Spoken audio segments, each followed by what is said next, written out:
Ako si Jade Buhoy, hatid sa inyo ang mga pinakamainit na balita sa bansa dito sa News Force. Sa ulo ng mga balita. Kaso ng COVID-19 sa bansa tumaas ng 21% ayon sa DOH. LTO mas pinaigting ang kampanya laban sa mga kolorum. Dating Senadora Laila de Lima, laya na matapos payagang magpiyansa. NAIA, pinaigting ang seguridad ng bansa laban sa mga dayuhang nasasangkot sa sex crime. 1343 Action 9 para sa mga OFW inilunsad ng DMW at AYACAT. Higit 200 OFWs mula Israel nakabalik na ng bansa. Patas at pantay na balita, komprehensibong ulat para sa pulso ng masa. Ito ang News Force.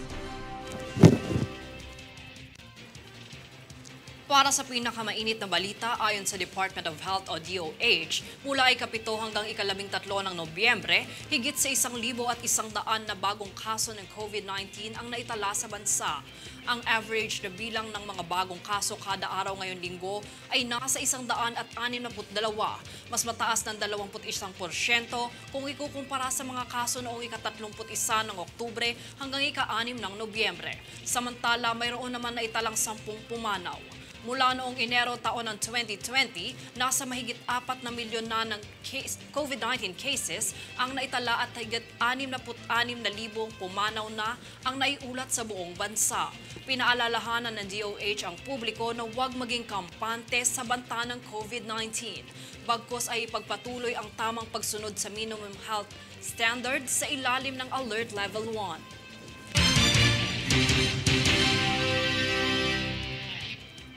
Sa ibang balita naman, nakatakdang magbukas ng posisyon para sa mga ahente ng NBI upang paigtingin ang anti-cybercrime force nito.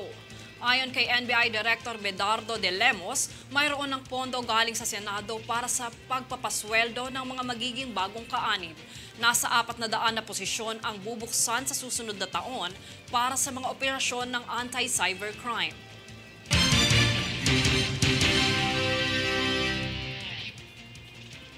Sa pagpapatuloy na pagbabawal ng mga kolorum sa bansa, pinag-igting ng LTO ang kampanya laban dito alinsunod sa direktiba ng DOTR. Yan ang balitang hatid ni Daniza Lopez. Upang matiyak ang kaligtasan at seguridad ng mga pasahero, mas pinaigting ng Land Transportation Office o LTO ang kampanya laban sa mga kolorum na pumapasada sa daan. Pinatunayan ito ng ahensya matapos hulihin ang isang driver na nagsakay ng mga pasahero bandang 3:00 ng hapon sa Balintawak, Quezon City na hindi otorisado bilang Public Utility Vehicle o PUV. Pahayag ni LTO Chief Assistant Secretary Attorney Vigor Mendoza II, seryoso ang ahensya sa pagwawakas ng mga iligal na gawain dahil naagrabyado umano ang mga transport operators na siyang sumusunod sa batas at mayroong permiso. Nagbigay babala naman si Mendoza sa mga driver at operators ng kolorum PUVs na tututukan ng ahensya ang pagpapatakbo sa operasyon na hulihin ang mga PUVs na walang permisong magsakay ng mga pasahero. Daniza Lopez nag-uulat para sa One Media Network.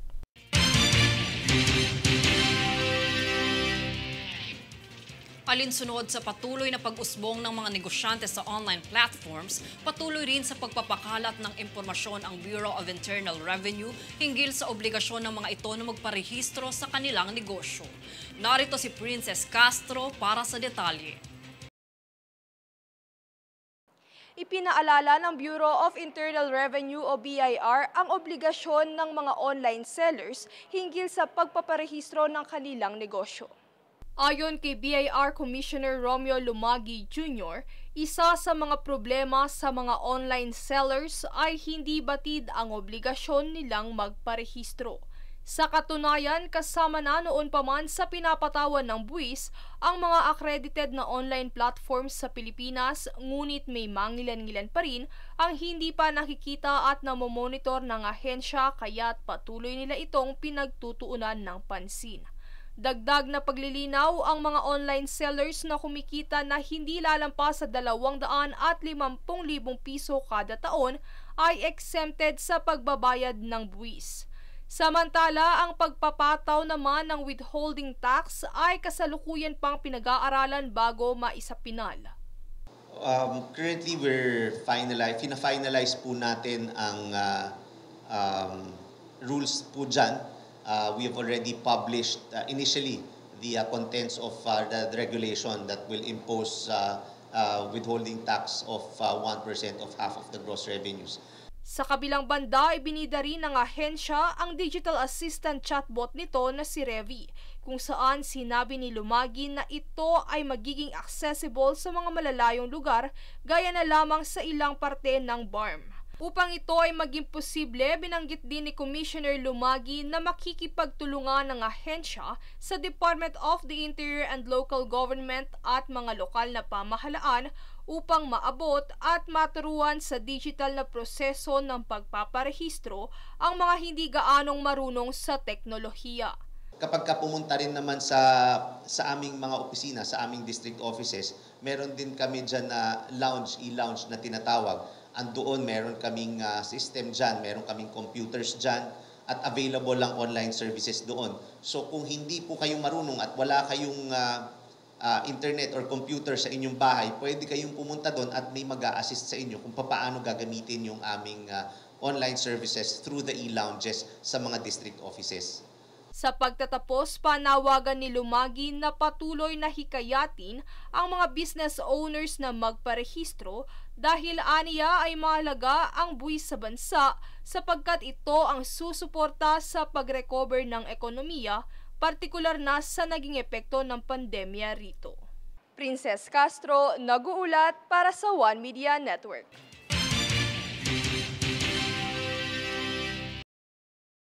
Alinsunod sa kinahaharap na suliranin ng mga persons with disability o PWD sa industriya ng lakas paggawa, patuloy ang panawagan ng National Council on Disability Affairs o NCDA hinggil sa suporta ng publiko at gobyerno para rito.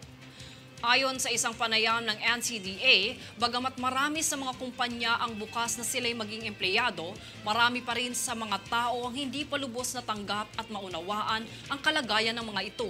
Dagdag pa rito ay ang kinakailangang civil service eligibility bilang isang pamantayan na hinihingi ng pamahalaan bago makalipika bilang isang empleyado ng gobyerno. Bilang tugon, patuloy na tumutulong ang NCDA sa mga PWDs sa pamamagitan ng mga libreng civil service review nang sa gayon ay marami sa mga PWD ang magkaroon ng oportunidad na makapagtrabaho sa gobyerno.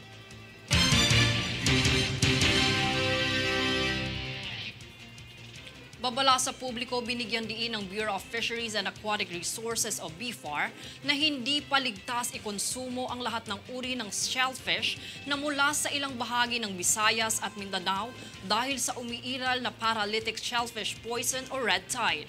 Kabilang narito ang mga lugar na nasa inyong TV screen na nakapagtala ng mataas o lampas sa limitasyon ng regulasyon sa mga shellfish. Ang pagkain ng shellfish na apektado ng red tide toxins ay maaaring magdulot ng lagnat, pantal, pagkahilo, pamamanhid at hirap sa paghinga. Samantala, ang red tide ay isang pangyayaring dulot ng pagbabago ng kondisyon ng tubig dagat.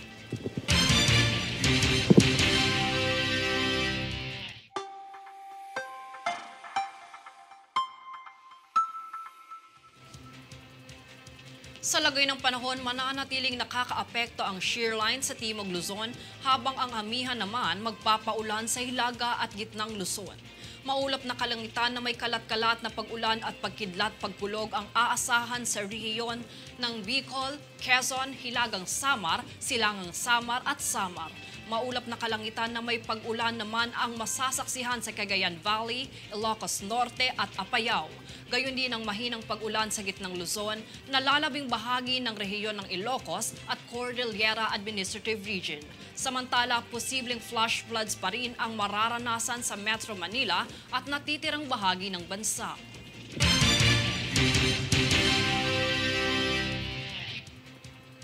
Susunod sa News Force. BP Sara Duterte at DOH tinalakay ang mga issue ukol sa kalusugan ng mga estudyante.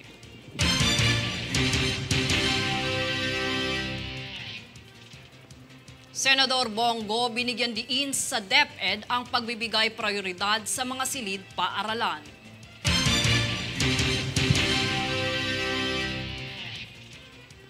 Dating Senadora Leila de Lima laya na matapos payagang magpiyansa.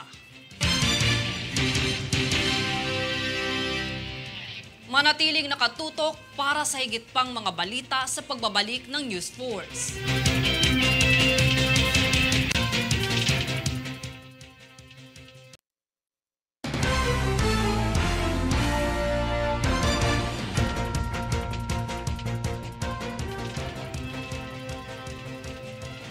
Nagpahayag ng pasasalamat si Vice Presidente Sara Duterte sa pagkakataong makausap si Health Secretary Teodoro Herbosa at ang mga tauhan mula sa Department of Health o DOH upang pag-usapan ang tungkol sa mga isyong nauukol sa kalusugan ng mga estudyante.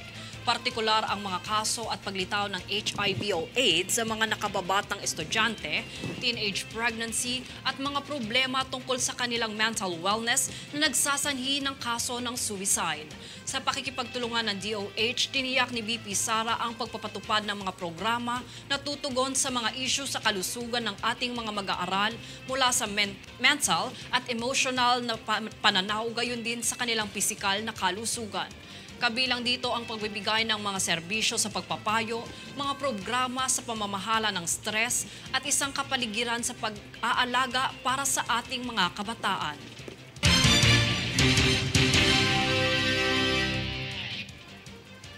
Sa ibang paksa naman, inihayag ni Senador Bongo sa DepEd na bigyang pansin nito ang pagpapagawa ng mga silid-aralan para sa kalidad na edukasyon. Yan ang balitang hatid ni Daniza Lopez. Matapos ipagpaliban ni Vice President at Department of Education o DepEd Secretary Sara Duterte ang hinihingi nitong confidential funds para sa departamento, binigyan diin ni Senator Christopher Bongo na bigyang prioridad ang pagpapagawa ng mga silid-aralan sa mga paaralan para sa mga estudyante. Sa Adi Bongo, kinakailangan ito para sa kalidad ng edukasyon dahil nagbalik na sa face-to-face classes ang mga estudyante at guro.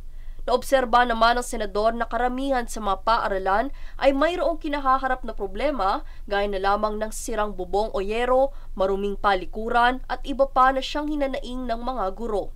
Paliwanag ni Go, hindi makakapag-aral ng maayos ang mga estudyante dahil sa mainit na singaw ng mga yero sa tanghali at sapit na dala nito pag umuulan. Nagtiwala naman ang senador kay VP Sara Duterte sa pagpapabuti sa sektor ng edukasyon. Daniza Lopez nag-uulat para sa One Media Network.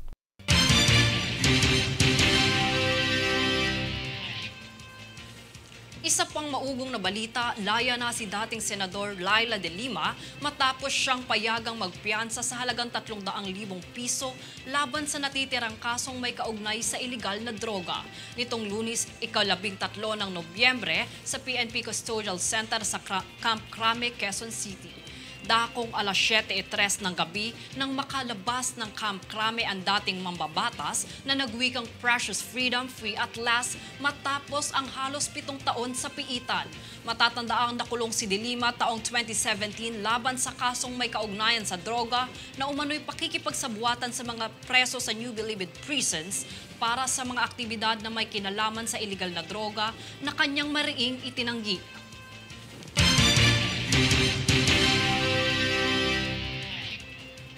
Sa pagpapatuloy ng pagpapabuti ng administrasyon ng Maharlika Funds, pinangalanan na ni Pangulong Bongbong Marcos ang kanyang inappoint na presidente nito. Francis Riodique para sa balita. Inanunsyo ng Presidential Communications Committee ang pag-appoint ni Pangulong Bongbong Marcos Jr. kay Rafael Consing Jr. bilang presidente at CEO ng Maharlika Investment Corporation o MIC. Si Consing ay ang kasalukuyang Executive Director ng Office of the Presidential Advisor for Investment and Economic Affairs.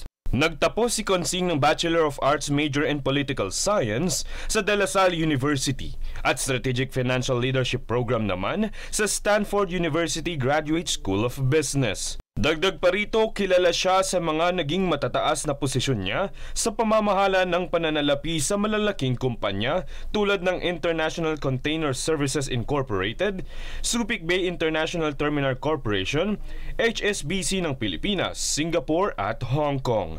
Ang Maharlika Investment Corporation o MIC ay naisabatas sa ilalim ng Republic Act No. 11954 na siyang magsisilbing sistema na gagamitin para sa pamamahala ng pondo ng Maharlika Funds para sa mga posibleng investments sa Pilipinas.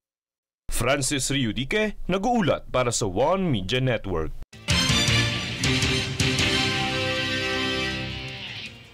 Samantala, nilinaw ni Department of Agriculture Francis Chu Laurel Jr. na hindi totoo ang balita na siya ay nakapagtapos ng pag-aaral sa University of Santo Tomas. Aniya, tumigil sa pag-aaral ang kalihim upang maitaguyod ang kanyang panganay na anak. Dagdag pa niya, sa edad na 19 ay naging ama na siya at napilitang tumigil sa pag-aaral dahil ang bilin ng kanyang ama ay unahin ang responsibilidad ng pagiging magulang. Dahil dito, pinagsikapan na lamang niyang palaguin ang kumpanya na Frabel na ngayon ay sagana na sa iba't ibang supply at serbisyo.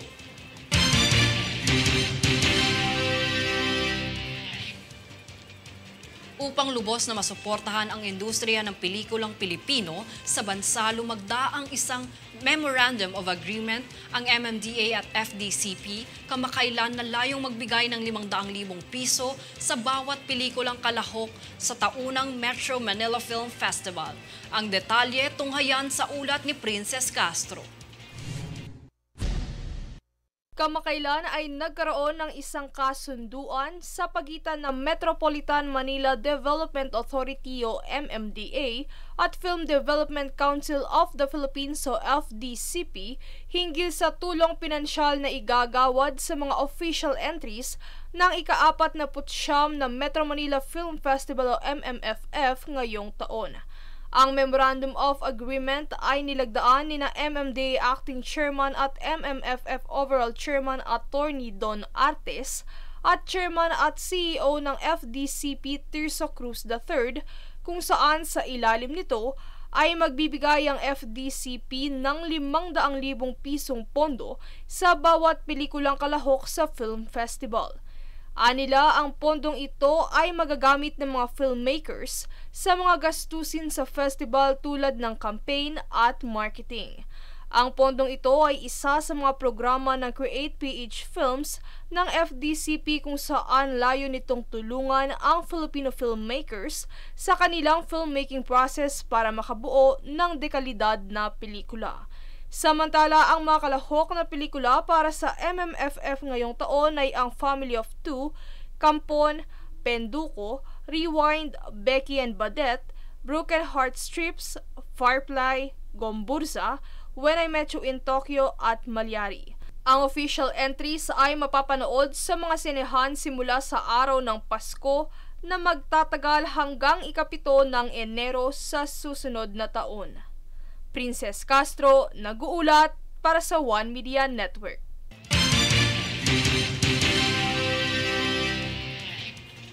Dahil sa hangaring mapaigting ang seguridad ng bansa laban sa mga dayuhang sex offenders, hinarang ng Bureau of Immigration sa NAIA ang isang Britong nasasangkot sa pangahalay ng minor de edad. Tunghayan ang balitang ito para sa buong impormasyon. Nitong kamakailan sa Ninoy Aquino International Airport, hinarang ng mga opisyal ng Bureau of Immigration o BI ang lalaking Briton dahil ito'y wanted sa bansang Australia dahil sa pagkakasangkot bilang sex offender. Base sa ulat ni BI Commissioner Norman Tansinko, kinilala ang lalaki bilang si David Ian Bishop, 39 na taong gulang, kung saan nakalista din sa hit list ng BI database ang kanyang pagkakakilanlan. Ang hit ng nasabing dayuhan ay nasa ilalim ng Interpol notice na nag-uutos sa sangkapulisan sa kahit saang panig ng mundo na hatulan si Bishop bilang isang pedophile at may nakabinbing kaso ukol sa sex crime na may kaugnayan sa pangahalay ng minor de edad. Ipinahayag ni Tansinko na ipinagbabawal ang pagpasok ni Bishop sa bansa. Bukod pa riyan, kanya ring isiniwalat ang iba pang kasong kinasasangkutan ni Bishop gaya ng sexual exploitation, prostitution at iba pang krimen na may kaukulan dito. Jade Buhoy, nag-uulat para sa One Media Network. Susunod sa News Force. Hinihinalang anomalya sa turnover sa Barangay San Andres, Cainta, Rizal, isiniwalat ng bagong halal na kapitan.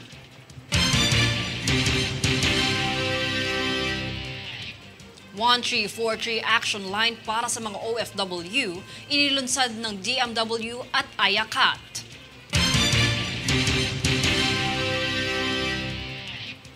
BI Commissioner Norman Tansinco nagbabala ukol sa illegal recruitment. Manatiling nakatutok para sa higit pang mga balita sa pagbabalik ng News Force.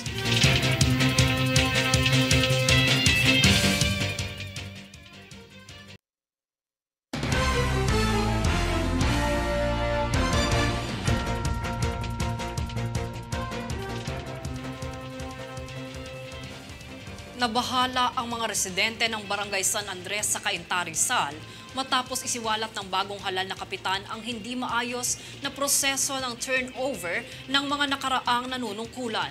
Ito ang eksklusibong tinutukan ni Francis Riodique.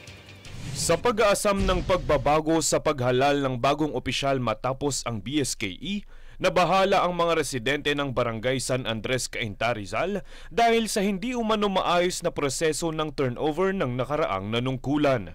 Ito ay matapos isiwalat ng bagong halal na punong barangay na si Kapitan Benson Conde ang mga hinihinalang di makatarungang turnover ng nakaraang punong barangay. Ayon kay Conde, isa sa mga nakakabahala ay ang pagwiwithdraw ng natirang budget noong nakaraang administrasyon. Ang hawak lang po nating document ngayon ay yung pumasok na pera noong November 3 sa budget natin at yung same day, winidraw nila yung around 8.5 million at ang kung magkano yung natira na lang.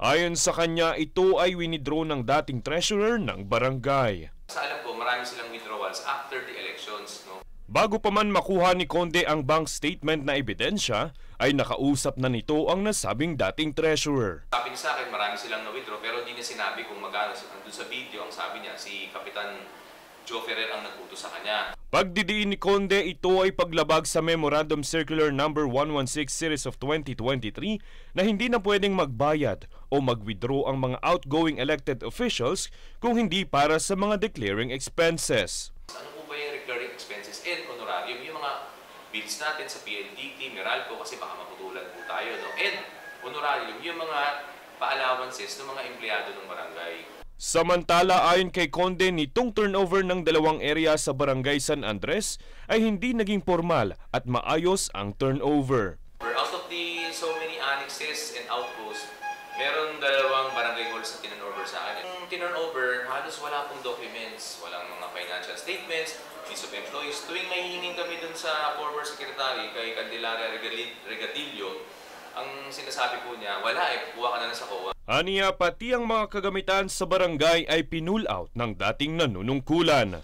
Ayon sa mga residente at mga dating empleyado ng Barangay Hall ng San Andres, ang mga opisina dito ay kumpleto ang mga kagamitan. Pero nito lamang turnover ng panunungkulan ay nagtataka ang mga empleyado dahil wala ng gamit na natira sa mga opisina. Napansin namin, kumonti talaga ang gamit. Kasi hindi nila hinintay yung proper turnover. Basta pinull out lang ang mga gamit. Kaya hindi mo na malaman kung alin doon yung property ng barangay. Dati po kasi kung mga opisina ito, magaganda po sila. May mga cortina, kompleto na naman sa kami. After po ng election, pag akit po namin, nakita namin, ganyan na sila. Samantala, dagdag pa ni Conde, may dokumento umanong nakuha mula sa dating assistant treasurer. So, ang empleyadong nakalagay ron ay nasa 1,027 na employees, no? Pero actual, pag nakikita mo yung mga empleyado, kapag chinik mo sila, nasa 200 plus lang. Aniya, sa kanyang pananaw ay kayang-kaya ng patakbuhin ng barangay sa pamamagitan ng pagkuha ng 300 na empleyado lamang. Panawagan naman ni Conde, Kay former Kapitan Jose Ferrer, alam naman natin po, umami na po si Tres Era, nasa inyo po ang pera, ibalik na lang po natin. sa kasalukuyan patuloy pa rin nating inaalam ang pahayag ng panig ng dating punong barangay. Francis Riodique, nag-uulat para sa One Media Network.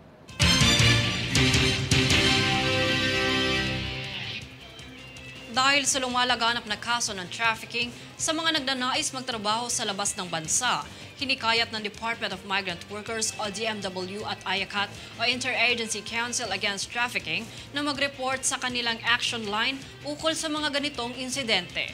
Mga kaso ng trafficking in persons gaya ng prostitution, illegal recruitment, forced labor, child pornography at pagbebenta ng human organs na maaaring kaharapin ay pinapaalalahanan na itawag sa 1343 Action Line o maaaring iscan ang QR code sa kanilang mga website para sa agarang pagre-report. Muli namang nagpaalala ang DMW na huwag magpalinlang sa mga serbisyo o trabahong inaalok online.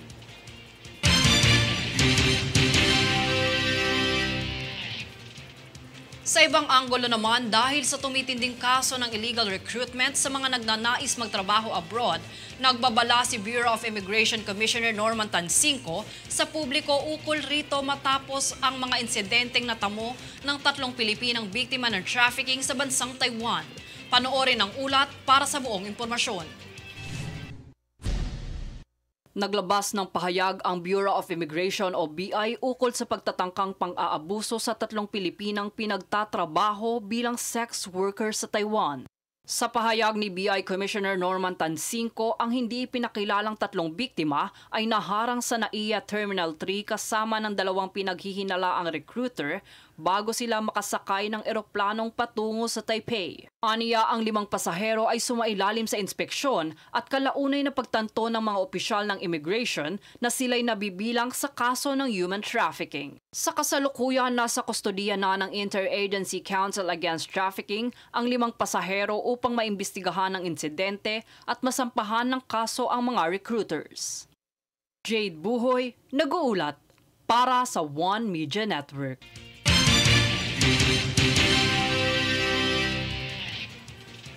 May kabuuan 224 na overseas Filipino workers o OFWs at 8 bata ang bumalik ng bansa mula ng ilunsad ng mga armadong militante mula sa Palestinian group na Hamas ang kanilang mga pag-atake sa Southern Israel noong 7 ng Oktubre. Kamakailan ay dumating sa Ninoy Aquino International Airport Terminal 3 ang 7 batch ng mga OFW mula sa Israel na binubuo ng 39 na individual at 2 bata. Samantala, ang pinakabagong batch ng mga OFW returnees ay makakatanggap ng tulong pinansyal at iba pang uri ng tulong mula sa mga opisyal ng gobyerno gaya ng DSWD, DOH, OWA, TESDA, DFA at ang DMW.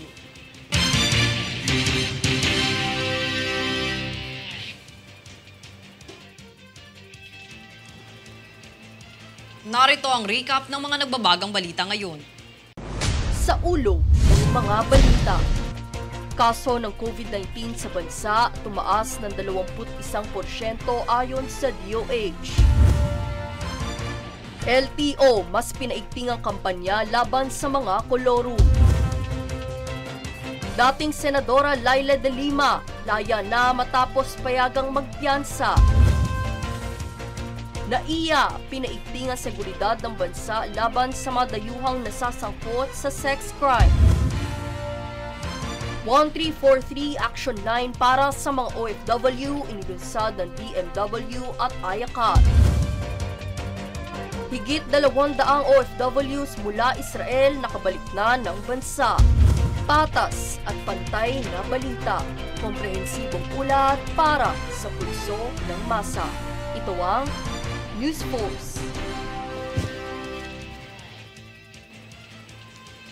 At yan ang pinakamainit na balita ngayong araw.